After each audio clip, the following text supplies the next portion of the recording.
Is it too late to ask for that dance? There's no music. The response came out as nothing more than a defeated whisper. There was faint sheen in his eyes, and yet Baxter raised his left hand with the palm turned up in a familiar gesture. Hello everybody and welcome back to the channel, or welcome to the channel if you're new here. My name is Death by Pony, and today we're hopping right back in to our life. So without further ado, let's go. Oh, good evening again, James. Is everything alright with the cleanup? It's going fine. The others are handling the last couple of things. I see. It's good everything is in hand with respect to tidying up. You've been a great help. That didn't bode well. Baxter was as amicable as ever, but his body language was closed off. His tone light in a way you'd long ago learned was his way of establishing a sense of distance. You inched a little closer, expressing your intention to stay right where you were. This conversation wasn't over with pleasantries. The slight hunch returned in his shoulders. Well, since I have you for a minute, I wanted to mention it earlier. There wasn't a convenient moment. Lovely. Your outfit. You looked wonderful, James. You really do pull off a suit like a few people I've met. Though, I guess it shouldn't surprise at that point. It was true years ago, and it's even more so now. He was talking quickly. His eyes never seemed to settle in one place for long. In spite of all the comments, you found that it was washed over you without making much of an impression. More than anything, you were disappointed Baxter was deflecting and doing so in the only way he knew how. It might have been funny to you once. I won't keep you any longer. I'm sure you'd appreciate the chance to relax after a tiring week.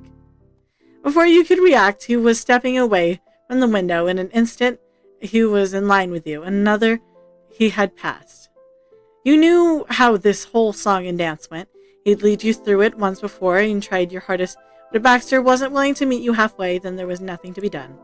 He decided to walk out on you yet again, step by measured step, and then you heard a long drawn-out exhale. Baxter had stopped a few paces, his back to you, and you saw his hand come up to pinch the bridge of his nose.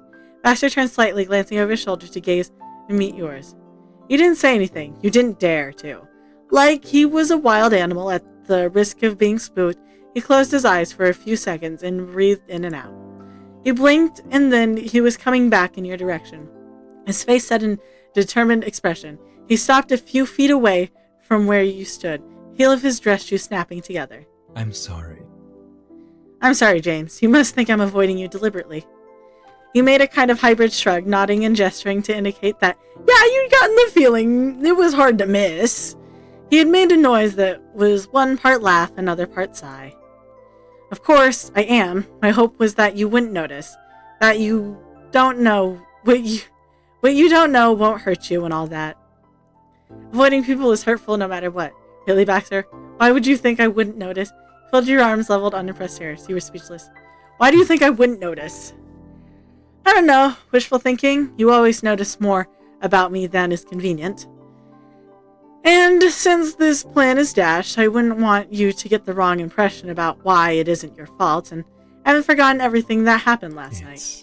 It's only this highly specific situation that has reawakened my reticence, you might say. What about it? Baxter stared over the expansive city for a while, as if collecting his thoughts. Then finally he spoke to you. Really spoke to you, as two people who knew each other with no pretenses in between. It's been hard not to feel nostalgic the past week. I've had quite a stroll down memory lane, sometimes by happenstance, sometimes because I went out of my way to do so. I have fond memories of those days in Sunset Bird, treasured memories. Like most treasures, they are things to be taken out and admired from time to time, and then put away. Though some are too delicate for even that, they should never be touched. He was talking mostly to his shoes, his hands stuck in his pockets, and an uncharacteristically timid gesture. Yes. But this evening, in reprise of something I never wished to relive. His voice was soft, plaintive. There was an ache in it. That party was wonderful, the summer soiree. He'd remembered it too. It had been so long since I'd known what it was like to be included, to be around people who will refuse to let you be left out, no matter how hard you try to weasel out of it. Terry, Miranda, and Cove were too kind, but it was your gestures specifically that are at the heart of this matter. He laughed, then a nervous gasp thing, and pressed his hand instinctively to his chest. Truthfully. Here's the truth. If you didn't ask me to dance again in the final hours of another event we helped create like you did, then it wouldn't have broken my heart. That would mean definitively that I'd lost what we had. Baxter's tone shook. His hands dropped to his side, where it balled into fists, and the air around you was still very still. But if you did ask, it would be more painful, because that would mean... Baxter struggled to put his deepest feelings to words. His feelings attempted to die off, but he squared his shoulders and forced himself to get it out. It would mean, even after everything, you hadn't let me go, that you accepted me still, that you always would have, that I should have believed that all along. The only thing I've done was hurt you and myself in my own accord. There was a pain to his words that shocked to your ears. Though by now you would never have made the mistake of thinking he lacked emotion, Baxter still so rarely displayed this kind of naked vulnerability. Baxter tucked his face away from you. It's horrible. I didn't want to know one way or the other. Sorry. I'm fairly pathetic, you understand. That truly was the core of Baxter. Baxter couldn't let himself be happy, no matter what. He was scared to hope and too ashamed of himself to try. Baxter, I came here to ask you to dance. So is it too late to ask for that dance? You're not pathetic, Baxter. Yeah, talking about how pathetic you are is pretty pathetic. Well, I'm still here. You have the answer. Is it too late to ask for that dance? There's no music. The response came out as nothing more than a defeated whisper. There was faint sheen in his eyes, and yet Baxter raised his left hand with the palm turned up in a familiar gesture. You cautiously placed your hand atop his. His fingers were cooler to the touch than you expected. Slowly, with gentle care, you began to lead Baxter into the dance. It was hardly a brilliant display of artistry, more a sophisticated sway than anything else. You traced out the sides of a square, lining in time as imagined to be. His shoes clicked again in the empty dance floor, and the only sound to be heard beside the omnipresent whisper of the air conditioner. You didn't say anything more. Your mind was lost in memory. That and the sensation of proximity. It was easy to forget how intense this fact of being mere inches away from another human being could be, this person in particular. The complex minute variations in eye shade you only ever noticed up close, a rich brown warm as the earth, and as delicate as the curl of the eyelashes. Baxter adjusted his posture stiffly, and it was only then that you became aware of the fact that you'd been staring even more intently than the circumstances demand. It would have been worrying if not for the rosy tint creeping into his complexion. He wasn't upset by the attention. After a few quiet revolutions, he found more of what he wanted to tell you. You've always been understanding, James, excessively so even. Whenever I look back on that summer in Sunset Bird, I'm stunned by the way I prioritize myself above everything else, and yet here I am making the same mistake. From the moment you walked into that restaurant, my actions were nothing but self-preservation and damage control, and occasionally reminiscing to the extent I was pleased with. Yes, I had a professional commitment not to let personal matters impede that work that needed to be done, but my distancing went far beyond that. In the end, I was using their marriage as an excuse. If not for that, then there would have been something else, something trivial reason for keeping you at arm's length. That likely doesn't shock you. I sort of worked out that was going on. I have bigger shocks from taking off a sweater. No, I'm not surprised. You shook your head. No, I'm not surprised. I should have done better by you. Jude and Scott as well. Baxter's eyebrows lifted in the middle, a penitent expression. to be honest. But if you can still believe me, I hadn't insisted on my behavior today to be quite as cruel as it must have come across. Your ears perked. You could guess where this was going now. In the past, I spent every moment around other people thinking of the limited span of our acquaintance, as if I wasn't seeing them at all, only the immediate departure. Our arrangements fell in line with that. Our clear time frame limited from the outset. Predetermined, rules set in stone. It was that way 5 years ago. It was that way now. We cooperated for a short period in service of Scott and Jude's wedding, and that would be that. I've said as much myself, more than once. But The problem is, as I only recently realized, he leaned in closer and his voice dipping volume, letting you in on a secret. I forgot about that. Huh? Seeing an open incredulity on your face, Baxter gave a dry chuckle. You see, I thought completely and earnestly that I didn't need to speak with you now, here when I was feeling so sensitive. We could simply pick up where we left off later tonight or tomorrow. The fact that we no longer had a reason to interact didn't come up as part of the consideration. What? The entire time you'd agonize over the idea that after this wedding, he'd cut you off, and Baxter was there already imagining what the two of you might be doing next Tuesday. I know, who'd have guessed it was possible to retain a connection with someone, even with no limited set of circumstances to support it. Baxter guessed once, and it was real, but then he returned the utmost seriousness. Baxter laughed once, and it was real. But then he returned to utmost seriousness. I'm not going to simply vanish. Not again. I apologize for how stressful this was. I apologize for everything I've ever done to you. It's a little hard to approach what I've sowed over the years. So many mistakes. And even now, when I hope to make things right, to make things last, I'm forced to admit that I'm ignoring the reality of the situation. Baxter shook his head ruefully. It doesn't come down to what I want at all. I don't have the right to put myself before you. I never did. forgive me. Sorry, I know I'm rambling. The point is, if this is going to continue the way I've been silently picturing it, I can't be shallow company. It was getting harder and harder to listen to Baxter talk about himself this way. Again, you recalled your shared history, an evening spent listening to him pour his heart out to you over a dining room table. You wanted to interject and to contradict him.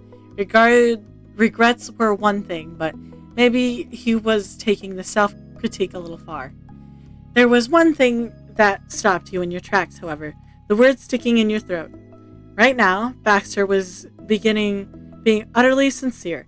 He thought long and hard about this, and so despite your misgivings, you held your tongue and waited. And on that front, there's some of my own advice in which I should have followed a long time ago.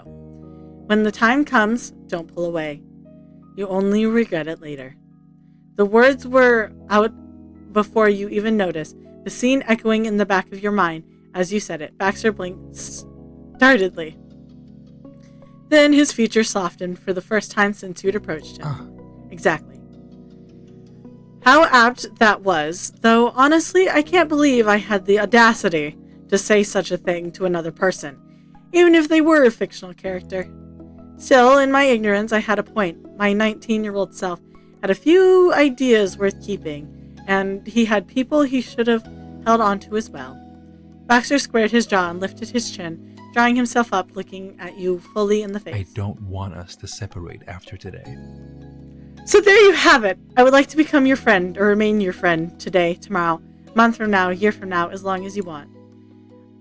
His heart's desire was made physically manifested by the way he held your hand, like he would never let go. No more running away. I'll listen to whatever you have to say to me, even if it's difficult to hear. His mouth pulled up in a bashful little semi-smile, his posture open and vulnerable, and there was an earnest, almost childlike aura of hope about him. As Baxter patiently awaited your response, you mentally scrambled to make sense of how you felt. There was a slightness to everything. Suddenly, your whole body felt tingly. You had done it. Somehow you reconnected with the man you thought you'd lost for good, and he wanted to be friends? That was amazing, but you'd wanted something other than friendship. You had to tell him. You had to kiss this guy right now. Being close with him was the most important thing. You could express your real feelings later. You were ecstatic, though. You secretly hoped one day to be something other than friendship. We gotta tell this man. You were entranced by his dark, unwavering eyes. He was there. Baxter was actually right there in front of you. You could feel him. The warmth in his hand radiate the palm like you'd gathered the last embers from the fireplace. Your heart squeezed painfully tight. It needed to be smaller to push it away into your throat. More than anyone else, Baxter had been an ethereal presence in your life. From the very first time he'd appeared before you, where you didn't even know it. He was a mysterious stranger on the edge of a dance floor at the summer soiree. It was like a memory that lingered in your mind, skittering between clarity and dreamlike visions, but it was never truly forgotten. That boy crystallized in your thoughts for good when the teenage he grew into suddenly appeared on your own neighborhood street. The summer of 2016 was more than you could have imagined, all because of him. In the few months you'd spent together, then a delicate relationship had blossomed between you. But you had to accept how imperative the fragile connection actually was, how inevitable it would be severed. There was no holding on to your suitor for a reason. He fell away from you as natural as the leaves fluttered off the branch in the fall. His cycle of being lost to and found before letting go continued an endless loop miles away from you. Your life kept going on its own direction for 5 whole years. Yet the affection you'd nurtured never died out, as it'd gone dormant for a long winter, ready to burst back to life if the cold passed. Seasons were meant to come and go, but there was no guarantee summer would come again for you and him. Your paths had no reason to cross. Except they did, again. You were given a third chance. The young man as a party of a single night. The tourist for one summer. The planner for a wedding. Baxter Ward. This time he was reaching out to you. This time he could stay. He changed. What about you? Could you hold back if you tried? The man himself in the presence was waiting cordially as he sorted through your many thoughts. Cracks of anxiety had formed in the corners of his mouth as the creases of his eyes. More the silence stretched, the more Baxter slipped into forced professional pleasantries. Again, his core nature had been vulnerable. What you might say in response to that was eating away at him. Baxter was important to you, more than he believed. What made you pause? Since meeting again, the charm and excitement you'd felt in your years had grown into irreplaceable love. You were a firm decision. This was your moment, and you would take it. Was it all right to feel this way, right? You checked once more, just more. It wasn't a mistake. Your nerves were shot. What you were thinking, you couldn't take that risk. We're going. The wedding was over. It was done. You didn't have to hold back for the sake of avoiding complications for Scott and Jude. That was what you'd been waiting on, and you wouldn't wait a minute longer. Besides, he asked you out this time, and it was only fair you'd do it a second time around. I love you. I don't want to be friends. I want to be a couple. Then Baxter, would you maybe want to be my boyfriend? Baxter, could you consider all the times we spent together a date? If you want to be with me, then you should actually be with me. Finally, you've gotten together. Now we can date again. Because it kind of seems a lot like dating to me. You said it. He heard it. There was no going back. A beat passed, then another. Baxter didn't do anything else after the initial utterance except look at you with sharp-eyed incredulousness. He was giving you all the time you needed to come to your senses and pretend that didn't happen. Typical Baxter. But no matter how long he hedged, this wasn't going away. Playfully slipped Baxter into another dance. He just kept talking. Dance. James, the former competitive dancer, stumbled along. He couldn't quite get his footing while you led him wider sprawls across the empty floor. I meant what I said, Baxter. The point was made. You kindly pressured Baxter against his will into saying more than 2 words about I it. swear. Forgive me for asking an impolite question, but what could I possibly have done? Oh. He's just like, I can't believe it. Not a hint of his usual weariness or teasing sarcasm colored the words. It was flat out request for understanding. I'm aware that you have always been especially understanding of my decision making and how poor it is, but why would that translate to this? His tone had become icy, hence of the person Baxter was 5 Years ago, we're resurfacing. The hesitancy to attach too strongly, the disbelief that he had the right to do so. Honestly, you weren't upset or surprised by his instinctive response to romantic ventures. You'd known him too long for that. Did he even realize how hard it was going to grasp your hand? It was almost painful. It's because I understand you. You didn't have to do anything other than be who you are. No one else is you, and there's no one who could replace you. You matter to me. You're a good man, Baxter. You deserve to be cared about. Baxter, you're the only one who could make me happy. You're a good man. His chest rose and fell shakily. He couldn't look at you any longer and turned his face away. And I will leave you on that little cliffhanger, and I'm pretty sure when we come back, we'll be finishing this. I hope you enjoyed today's episode, and if you did, hit like. That way I know you're enjoying the content I'm making. Hit subscribe. That way YouTube brings you back. Here's what happens next. I won't take up any more of your time. Have a good day, and I'll see you next time. Bye.